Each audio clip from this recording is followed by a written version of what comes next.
వచ్చేటువంటి ఏప్రిల్ మొదటి వారంలో మన రాష్ట్రంలో దేశంలో పార్లమెంట్ ఎన్నికలు జరగనున్నాయి. ఆ ఎన్నికల్లో మనమందరం కూడా ఓటు హక్కు వినియోగించుకోబోతున్నాం.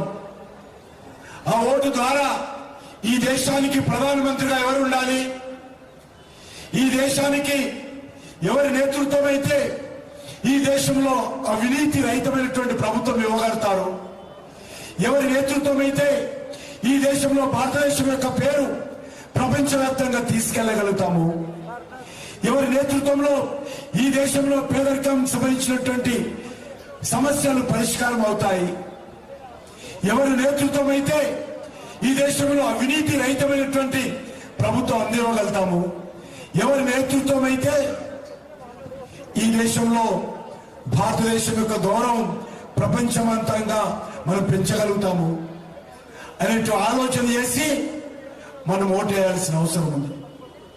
మీకందరికీ తెలుసు, నరేంద్ర మోడీ గారు 2014లో ప్రధానమంత్రి అయ్యారు. 2014 ముందు 10 సంవత్సరాల పాటు కాంగ్రెస్ పార్టీ ప్రభుత్వం ఉంది, మన్మోహన్ సింగ్ గారు ప్రభుత్వం ఉన్నారు. ఆ రోజు ప్రభుత్వాన్ని మన్మోహన్ సింగ్ ప్రధానమంత్రి అయినప్పటికీ పార్టీని ప్రభుత్వాన్ని నడిపింది సోనియా గాంధీ, రాహుల్ గాంధీ. వాళ్ళ హయాంలో దేశంలో ఆ 10 సంవత్సరాలలో 12 లక్షల కోట్లు ప్రజాధనాన్ని ఆ రోజు కాంగ్రెస్ పార్టీ దోపిడీ చేయడం జరిగింది. ఆ రోజు యూపీఏ ప్రభుత్వం దోపిడీ చేయడం జరిగింది. అదే సమయంలో మరి కేంద్రంలో ఉన్నటువంటి మంత్రులు తిహార్ జైలుకి వెళ్లారు. కాంగ్రెస్ ఎంపీలు అవినీతి కుంభకోణాల కారణంగా అరెస్ట్ కాబడ్డారు. అది కాంగ్రెస్ ప్రభుత్వంలో అరెస్ట్ కాడారు. కాంగ్రెస్ మంత్రులు కాంగ్రెస్ ప్రభుత్వంలోనే జైలుకి వెళ్లారు. 12 లక్షల కోట్లు దోపిడీ చేశారు. అంతేకాదు ఆ రోజుకి కీలుబొమ్మ ప్రధాని ఉండేది మన్మోహన్ సింగ్ గారు, సోనియా గాంధీ, రాహుల్ గాంధీ గారు ఏమి చెప్తే ఫైలు చూడకుండా సంతకం పెట్టాలంటే సంతకం పెట్టేవాడు, నిలవడం అంటే నిలబడేవాడు, కూర్చుని అంటే కూర్చునేవాడు. అందుకే ఆ రోజు చాలా కథలు చెప్పారు. Remote control prime minister Manmohan Singh ఉండేవాడు. అందుకే దేశ ప్రజలందరూ కూడా ఆ రోజు ఆలోచన చేశారు, మాకు 2 రకాలుగా ప్రత్యామ్నాయం కావాలని కోరుకున్నారు. ఒకటి, అవినీతి రహితమైనటువంటి ప్రభుత్వం కావాలి. 2, సమర్థవంతమైనటువంటి నాయకుడు కావాలి. ఒక సుస్థిరమైనటువంటి ప్రభుత్వం కావాలి.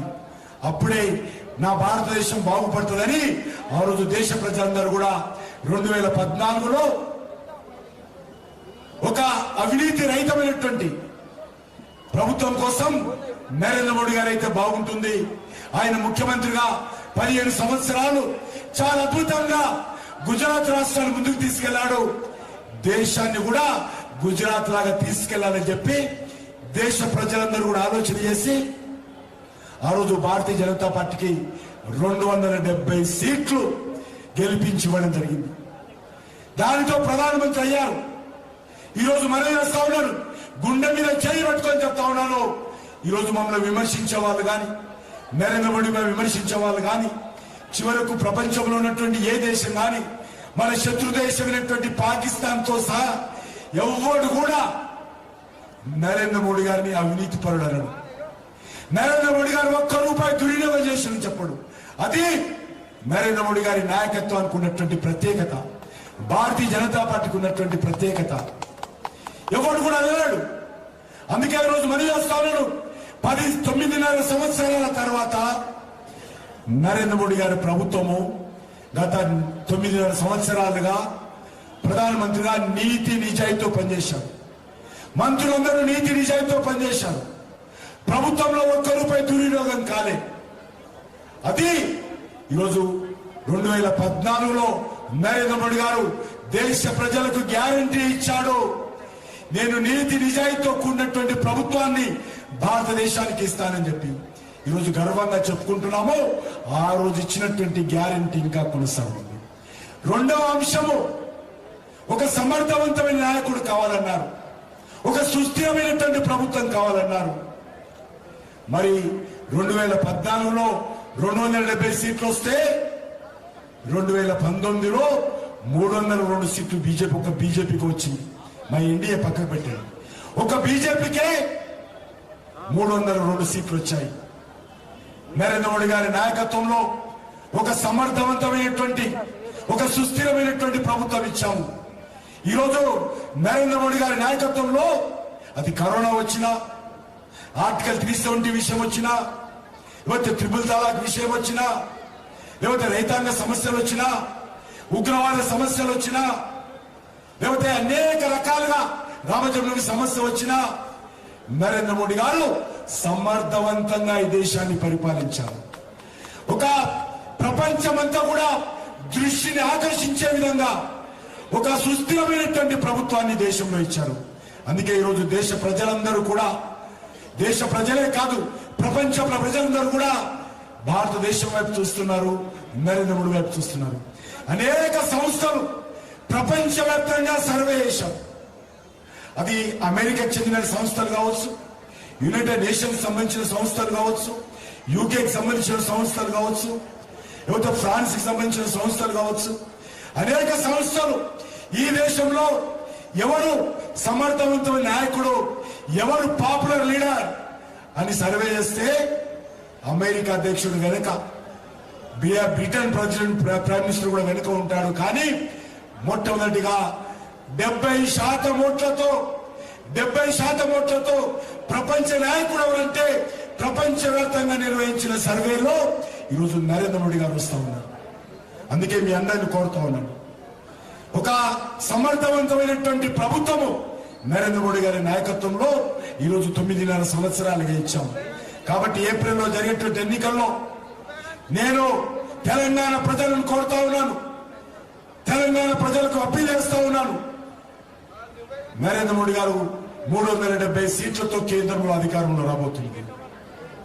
మరొక 5 సంవత్సరాలు ఈ దేశాన్ని నరేంద్ర మోడీ గారి నాయకత్వంలో ఈరోజు భారతదేశ ప్రజల ఆశీస్సులతో, భారతదేశ ప్రజల మద్దతుతో నరేంద్ర మోడీ గారు పరిపాలన చేయబోతున్నారు. కాబట్టి అందులో తెలంగాణ ప్రజల భాగస్వామ్యం ఉండాలి. నరేంద్ర మోడీ గారికి తెలంగాణ ప్రజల యొక్క ఆశీస్సులు ఉండాలి. అందుకే ఈ రాష్ట్రంలో కాంగ్రెస్ పార్టీ గెలిచినా, టిఆర్ఎస్ పార్టీ 1-2 సీట్లు వచ్చినా తెలంగాణ కొరిగేది ఏమీ లేదు. టిఆర్ఎస్ పార్టీ 1 సీటు రాకపోయినా తెలంగాణకు వచ్చే నష్టం లేదు. బీఆర్ఎస్ పార్టీ అవసరం కూడా లేదు తెలంగాణలో. కేసీఆర్ యొక్క కుటుంబం అవినీతి, కేసీఆర్ కుటుంబం అయితే అహంకారం, కేసీఆర్ కుటుంబం యొక్క కుటుంబ పరిపాలన తెలంగాణ ప్రజలు విసిగి వేశారు. కాబట్టి ఈరోజు తెలంగాణ ప్రజలు బీఆర్ఎస్ పార్టీ కేసీఆర్ నాయకత్వాన్ని వద్దనుకుంటున్నారు. రానున్న రోజుల్లో బీఆర్ఎస్ పార్టీ పూర్తిగా తెలంగాణలో కరుమాయగే అవకాశం ఉంది.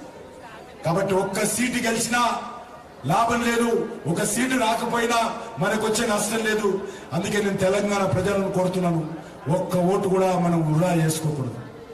రెండో విషయం, కాంగ్రెస్ పార్టీ 6 గ్యారంటీల పేరుతో ప్రజలను మభ్యపెట్టింది, గ్యారంటీలు చేసి అధికారంలోకి వచ్చింది. కానీ ఇంతవరకు ఆ గ్యారంటీలు ఎట్లా అమలు చేస్తారో తెలంగాణ ప్రజల ముందు పెట్టలేదు. ఏ రకంగా ఆర్థిక వనరులు సమకూర్చుకుంటారో కాంగ్రెస్ పార్టీ తెలంగాణ ప్రజల ముందు పెట్టలేదు. ఈరోజు మహిళలకు నెలకు 2,500 ఇస్తామన్నారు కదా, ఎప్పటి నుంచి ఇవ్వబోతున్నారు? మహిళలందరికీ ఇస్తారా ఇవ్వరా? ఇంతవరకు కాంగ్రెస్ పార్టీ ప్రభుత్వం అధికారంలోకి వచ్చింది, ముఖ్యమంత్రి గారు రేవంత్ రెడ్డి అయ్యాడు. కానీ రాహుల్ గాంధీ, సోనియా గాంధీ, లేకపోతే రేవంత్ రెడ్డి ఏ రకంగా మహిళలకు మీరు ఇచ్చిన మాట ప్రకారం 2,500 ఇవ్వబోతున్నారో చెప్పలేదు. నిరుద్యోగ భృతి అన్నారు 4,000, ఏమైందని అడుగుతా ఉన్నారు. దానికి సంబంధించే వరకు వాళ్ళకి అతిగతి లేదు. రైతులకు సంబంధించి 2 లక్షల రుణమాఫీ అన్నారు, ఎప్పుడు చేస్తారు ఎప్పుడు చేయరు చెప్పలేదు. రైతులకు సంబంధించి ఎకరానికి 15,000 ఇస్తామన్నారు, ఎట్లా ఇస్తారో ఎప్పుడు ఇస్తారో చెప్పలేదు. ఇప్పుడు ప్రకటనలు వచ్చారో కొన్ని గ్యారంటీలు అమలు చేస్తామన్నారు, నెల రోజులు చేస్తారా, 2 నెలలు చేస్తారా, పార్లమెంట్ ఎన్నికల వరకే చేస్తారా? ఈరోజు కాంగ్రెస్ పార్టీ చెప్పలేదు. కాబట్టి ఈరోజు ఈ గ్యారంటీల పేరుతో తెలంగాణలో